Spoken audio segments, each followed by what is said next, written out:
Boa noite, pessoal. Tudo bem? Tranquilo? Fala, pessoal.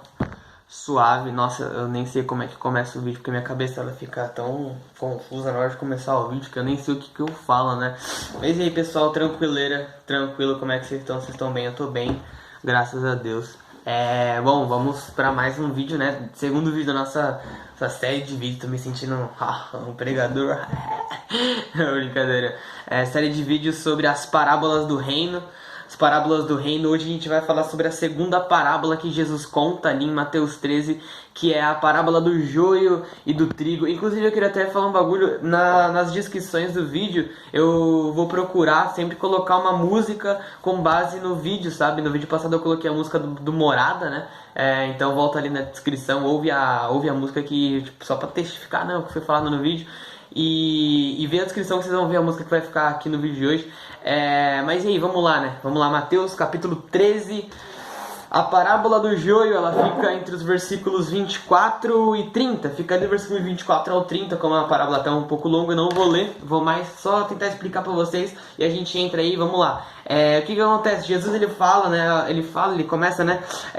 O reino dos céus, ele é semelhante a um homem que possuía um campo e ele planta uma boa semente no seu campo. O que é essa boa semente? É o trigo. Então a boa semente é o trigo, e ele planta a semente do trigo no seu campo. Mas quando os seus homens dormiam, então, que Deus seja glorificado, então vem o inimigo e ele semeia a semente má, que é o joio. Ele semeia o joio no meio do trigo. Só que existe uma dificuldade muito grande de reconhecer o que é joio e o que é trigo, porque elas são muito diferentes. E só dá para reconhecer o que é joio e o que é trigo quando eles estão ali na mesma horta, na mesma plantação, quando eles verdadeiramente crescem, e aí sim os seus frutos são gerados, e aí pelos frutos você sabe o que é joio e o que é trigo, porque pelos frutos os conhecereis, certo? E aí os servos vêm e falam: ô senhor, você quer que a gente arranque o joio ali no meio do trigo?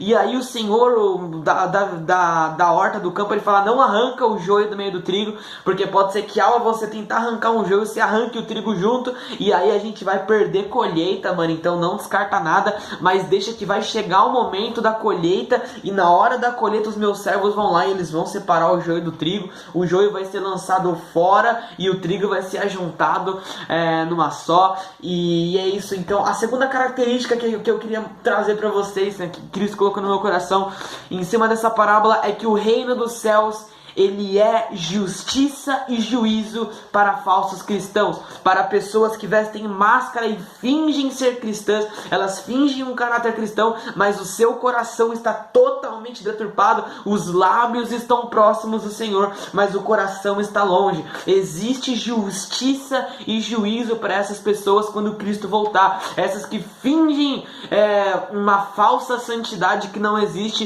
fingem uma pureza de coração que não existe. Certo? É muito interessante no Salmo 89, no versículo 14, o salmista, não sei se é o rei Davi, acho que não lembro. Então, para não falar besteira, mas o salmista ele fala assim, que as bases do trono de Deus são retidão e justiça. Então, se não há retidão na sua vida cristã, então vai existir juízo e justiça no fim dos tempos para você. Isso é um grande alerta, cara, é um grande alerta. E aí fica aquela pergunta, né? Quem sou eu no meio cristão? Eu sou o joio ou sou o trigo, né? O joio, só pra galera entender, o joio é aquela pessoa, aquele falso cristão, aquele que não se converteu de verdade, aquele que todo mundo fala, assim, parece cristão, ele para, mas lá dentro só Jesus sabe que não existe o Espírito Santo ali dentro, sabe? Ele mostra algo pra fora, mas lá dentro ele não é morada do Espírito Santo, mas ele tá ali na igreja, ele tá ali no culto, ele tá ali no ministério. E o trigo é aquele verdadeiro cristão que, independente se ele tá ou não incluído no ministério, tá ou não com um cargo na igreja, ele deixou tudo pra trás, ele abandonou a vida dele, porque ele olhou pra Cristo, ele se apaixonou e falou: cara, isso é tudo que eu preciso desse Cristo, eu preciso desse toque, eu preciso desse amor, isso é necessário, isso basta, isso é suficiente, então eu deixo tudo pra trás, e por onde eu passar, eu vou manifestar o reino dos céus. Então esse é o trigo e o joio. E aí a pergunta é: quem sou eu, Senhor? O joio ou o trigo?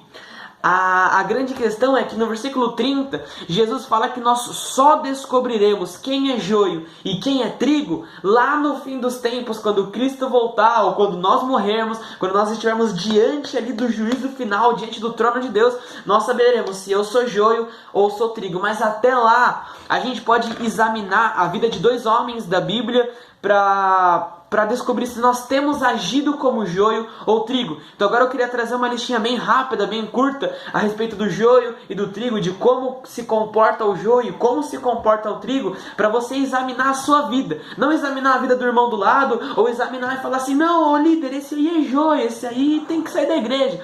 Porque talvez ele não seja joio, talvez ele esteja só num processo de crescimento, e mais pra frente ele vai se converter de um jeito que você fala, uau! E talvez aquele que você vê e fala, mano, esse aqui é trigo, talvez mais pra frente se perca e morra perdido. Então, por isso que nós não podemos nesse momento falar a partir dessa lista, tipo, eu sou joio, eu sou trigo, mas somente eu tenho agido como joio, tenho agido como trigo.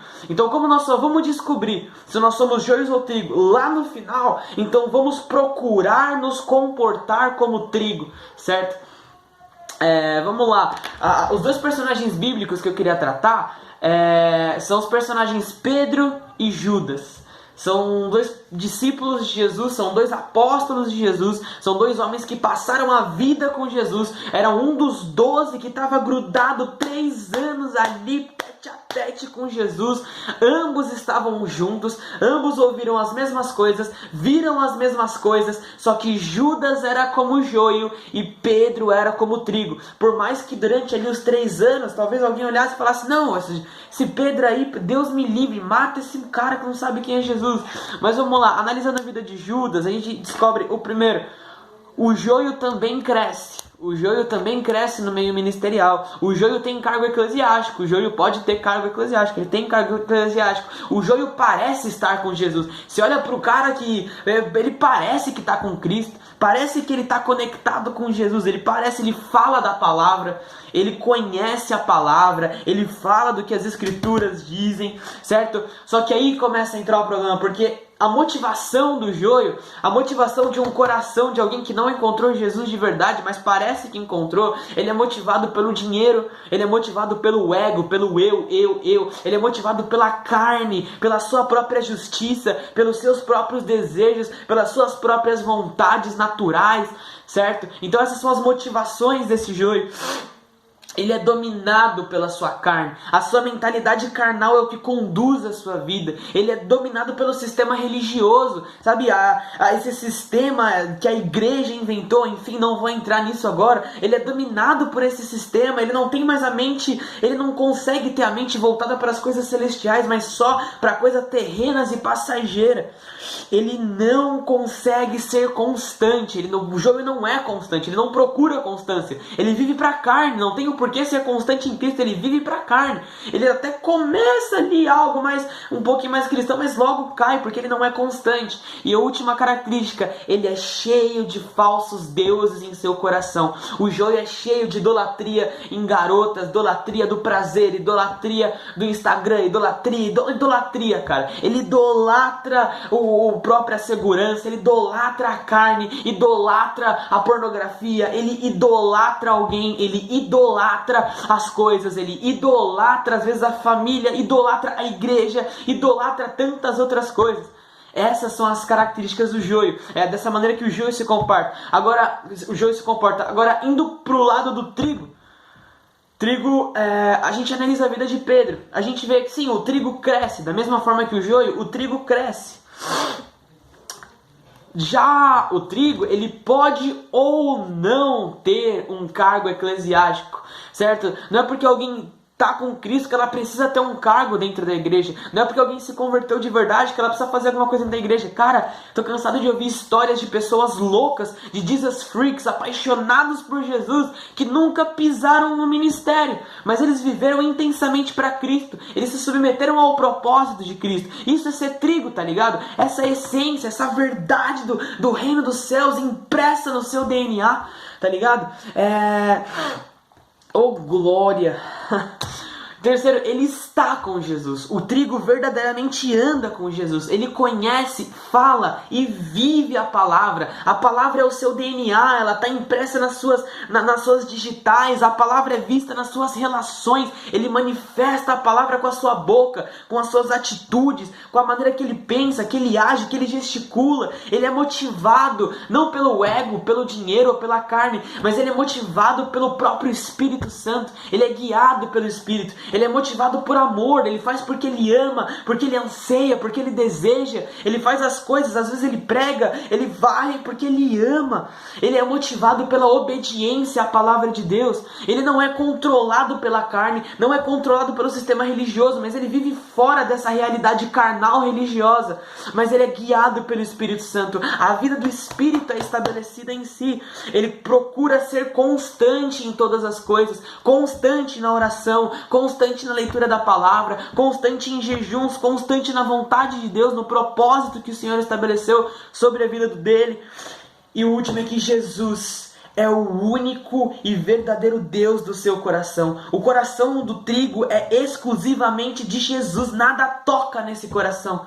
Esse é o coração de alguém apaixonado. Sabe, o joio pode pegar no microfone, pode subir no altar, mas é só o trigo que está prostrado diante do trono, clamando verdadeiramente: santo, santo, santo é o teu nome, Senhor.